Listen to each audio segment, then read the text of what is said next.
Hi friends, welcome to my channel Sheetal's kitchen Gujarati. અને આજે હું બનાવવા જઈ રહી છું કારેલા બટેટાનું એવું શાક કે જે નાના બાળકોને પણ નહીં ભાવતું હોય તો પણ તે ખાશે. અને જો તમે પણ મારી રીતે બનાવશો તો એ વાતની ગેરંટી છે કે બધા ફરીથી બનાવવાની ડિમાન્ડ કરશે. તો એવું આ કારેલાનું શાક આપણું બનીને રેડી થશે, સહેજ પણ પાણી વગર.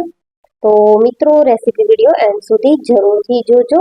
અને જો તમે મારી ચેનલ પર નવા આવ્યા હો તો ચેનલને સબસ્ક્રાઇબ જરૂરથી કરજો. તો આજે હું જમવામાં કારેલાનું શાક અને ભાખરી બનાવી રહી છું, તો વિચાર્યું કે તમારી સાથે પણ વિડીયો શેર કરું. તો કારેલાનું શાક બનાવવા માટે અહીંયા 250 ગ્રામ કારેલા અને સાથે એક નાનું બટેટું લઈ અને તેને લાંબી સ્લાઇસમાં કટ કરી લીધું છે. હવે શાકને વઘારવા માટે કઢાઈમાં 3 થી 4 ચમચી જેટલું તેલ, અડધી ચમચી રાઈ, અડધી ચમચી જીરું, 8 થી 10 મીઠા લીમડાના પાન, અડધી નાની ચમચી હિંગ, અડધી ચમચી હળદર પાવડર અને એક મોટી ચમચી આપણે લાલ મરચું ઉમેરીશું. બધો જ વઘાર સારી રીતે સતળાઈ જાય એટલે સમારીને ધોઈને રાખેલા કારેલા અને બટેટા ઉમેરી લઈશું. તો આ રીતે કારેલા બટેટાને વઘાર સાથે સારી રીતે મિક્સ કરી લેવાના છે.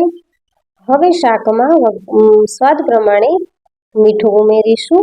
તો મરચું અહીંયા મેં 1 ચમચી ઉમેર્યું છે. મિત્રો, તમે તમારા ટેસ્ટ પ્રમાણે વધારે ઓછું કરી શકો છો.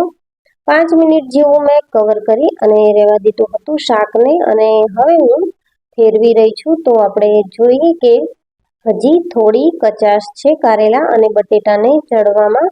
તો ફરીથી આપણે તેને 1 ચમચી જેટલો ગોળ ઉમેર્યો છે મેં, અને સાથે 1 ચમચી જેટલું ધાણા જીરું ઉમેરી અને ફરીથી આપણે તેને 3 થી 4 મિનિટ જેવું કવર કરી અને રહેવા દઈશું. તો 3 થી 4 મિનિટ થઈ ગઈ છે અને શાક પરફેક્ટ એવું બફાઈને રેડી થઈ ગયું છે. તો કારેલા બટેટાનું શાક બધાને જ ભાવે એવું બનીને રેડી થઈ ગયું છે. તો હવે આપણે તેને સર્વિંગ પ્લેટમાં લઈ લઈશું. તો મેં અહીંયા કારેલાના શાક જોડે ખાવા માટે ભાખરી બનાવી છે. તમે રોટલી, પરાઠા કંઈ પણ બનાવી શકો છો.